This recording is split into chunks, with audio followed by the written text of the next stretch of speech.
growing in. That way I don't have to reseed or wait for them to germinate.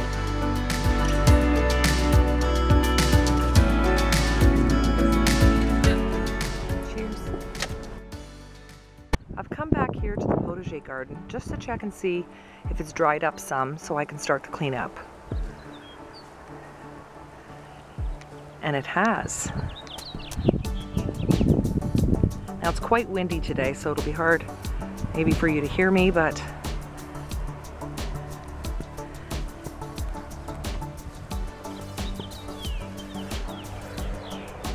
this area here was flooded out.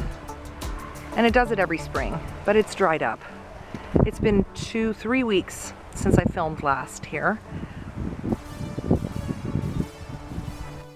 The woven ground cover has been blown by the wind, and that'll be part of the cleanup, is laying it back down and staking it down.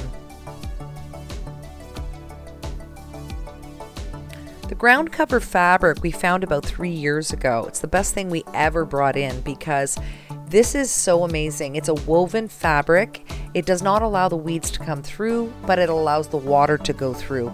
Also, covering your ground is the most important thing, the soil, so that it doesn't dry up, it doesn't produce more weeds, and we just staple it down with long staples like that. It's excellent. Also, at the end of the season, what I like to do is leave the excess vegetation and the vegetables that you see here. I like to leave them out for the wildlife, and throughout the winter, they do feed on it. There it is, look. They've been feeding on that. It's all hollowed out. So the nice thing is I don't have to put the cattle panels back up because they're still up. That's why I decided to leave the ground cover down this year. But there's a lot of cleanup that's needed here. And we're going to have to plant a cover crop all the way around of clover to help combat the rabbits. And it also feeds the rabbits, so they love it. All there. The soil here is very black, loamy soil. It used to be a marshland long time ago, and it just produced this most fertile soil. It's excellent. Beyond this woven ground cover, I leave that part all empty so that I can plant the potatoes, the beets. As you can see, the only places that the weeds have come through are the holes. Now when we make holes with this woven ground cover, we actually burn the holes so that it doesn't fray on the edges.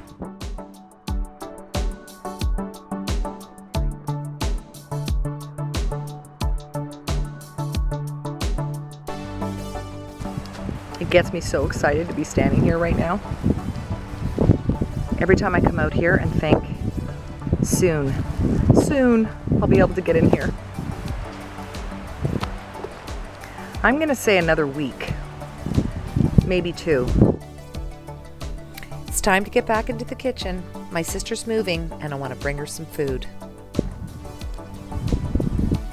So like I said, my sister's moving and I'm going to help her, and it's the Italian way to bring some food. So I'm going to bring cremini and goat's cheese ravioli, and it's going to be delicious. And I'm going to show you how easy it is to make these from scratch. I'm going to show you how easy it is to actually use your food processor to make homemade pasta. It's super simple and very quick. You can do it by hand if you don't have a food processor, but I'm going to show you how quick it is. You're going to put 2 cups of flour. You're going to put 3 eggs, about a half a teaspoon of salt, and a couple of teaspoons of olive oil. That's it. It's as quick as that.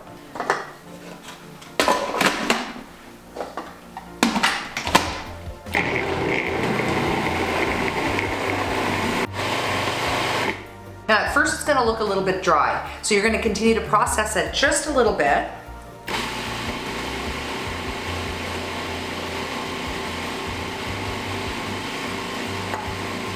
Okay, so now it looks like it's starting to come together. So what I do is just add about a tablespoon of water and then process. That's it. Perfect.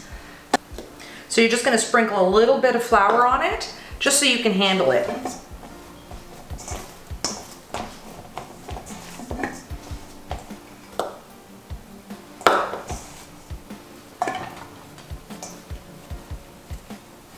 Look at that. Look at that beautiful dough.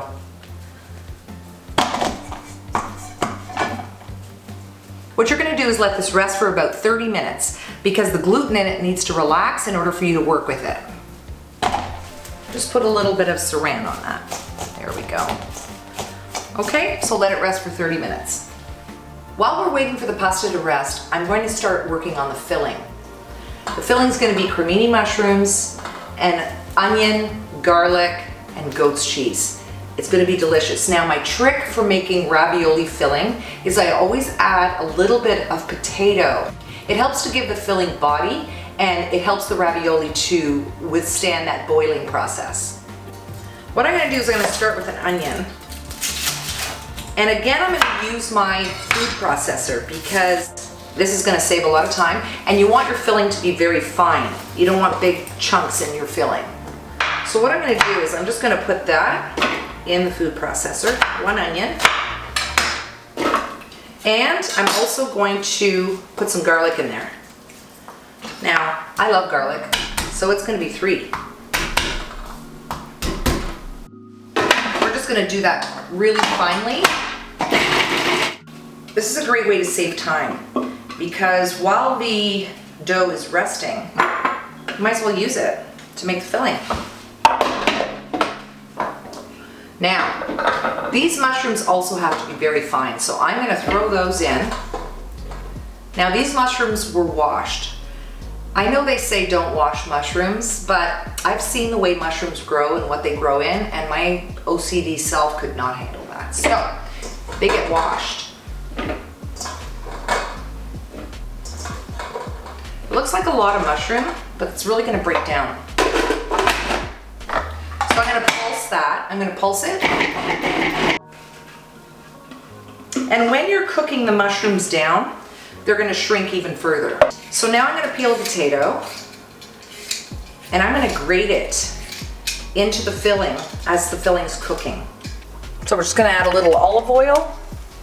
We're gonna add the onions and the garlic.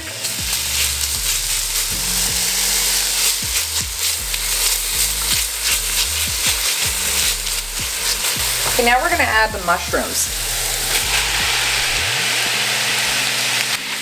Now we're gonna let these mushrooms go until they break down a little bit, okay? So we're gonna add the grated potato. That's just one potato.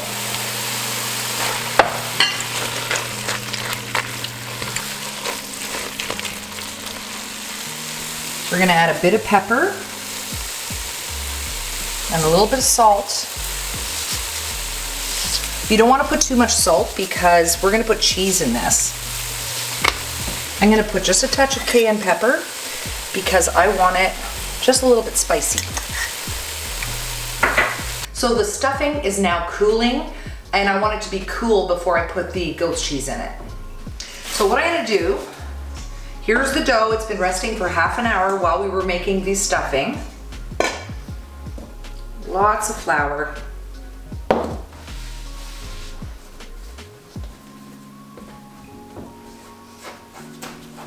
Okay, so what I'm going to do is just cut them into little pieces.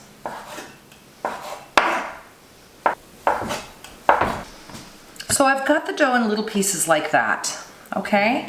I've got lots of flour on my cutting board. And this is my pasta machine. I've had this for about 40 years. This thing is indestructible. But a lot of people have this, the pasta maker on their KitchenAid. But if you don't have this, you can do this with a rolling pin, okay? You don't need fancy equipment to do this. But the trick is always having lots of flour on this. Now what I'm gonna do is just flatten it out some. I'm gonna do a bunch of them.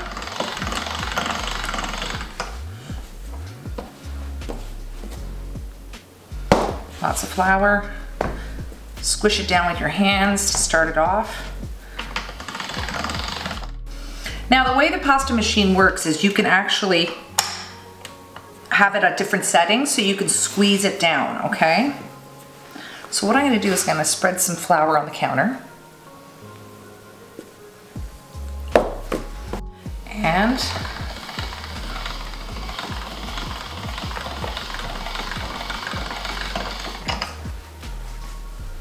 just like that. Now you can do that, like I said, with a rolling pin. Like that. And I'll just continue to do these and then I'll be right back. Okay, so the filling is nice and cool.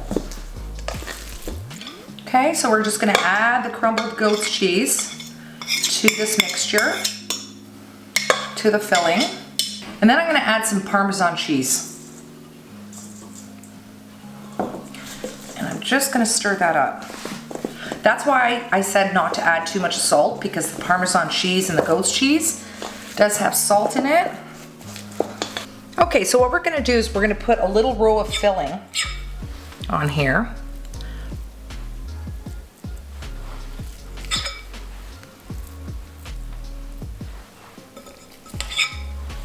And I'm gonna make large ones, because yum.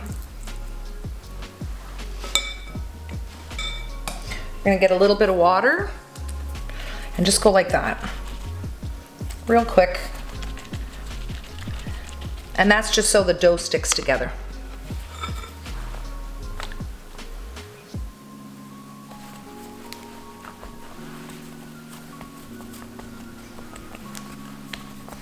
Just like that.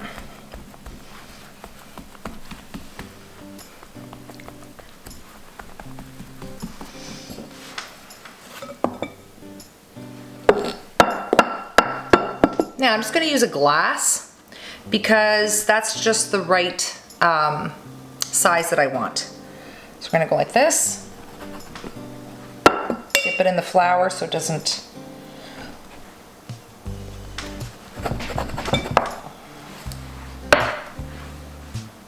And there it is, look. So did I just squish that together a little? Just so they don't open when you're boiling them. Just pinch that together.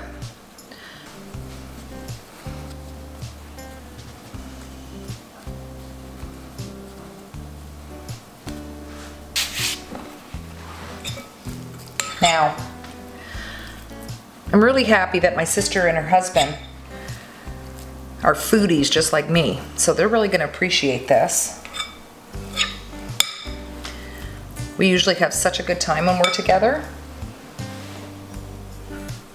Try to get the air pocket out of there.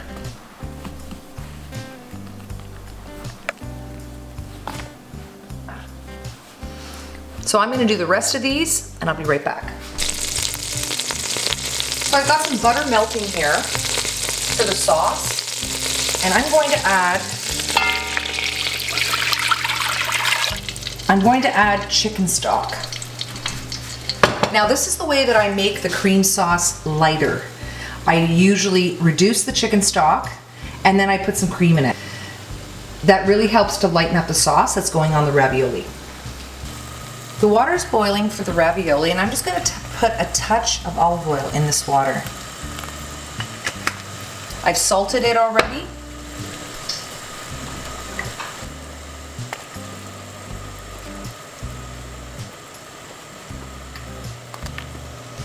You don't want to overload the pot. Now pretty soon the ravioli are going to start floating to the top, but you really want to make sure that pasta is a little bit cooked. Although I'm also putting it back into the sauce and it'll cook just a little bit more in that sauce.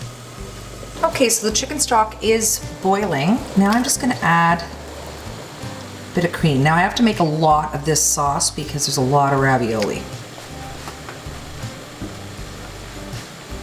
So I've added the cream. We're going to go slow with this. I put lots of pepper. Now we're just going to reduce this slowly. It only takes a few minutes. So now that the sauce is thickened, I'm going to just put these ravioli in and they're gonna finish cooking in the sauce. This sauce gets thicker as it cools, so we wanna just make sure we have lots of sauce. I'll show you how to plate it. Delicious creamy ravioli. I top with a little bit of parsley, lots of Parmesan cheese.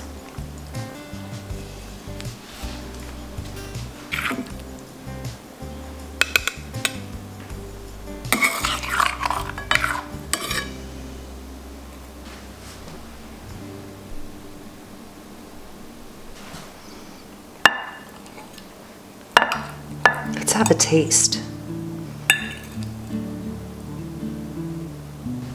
I'm so looking forward to tasting this.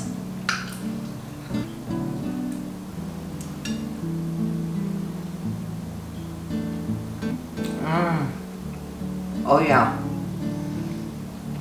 Absolutely delicious. I think my sister and her husband are gonna just love it. A tiny bit of spice, really beautiful. Light, not a heavy creamy sauce. So good. I really hope you try making these. They're really easy and they're very delicious. We'll see you next time.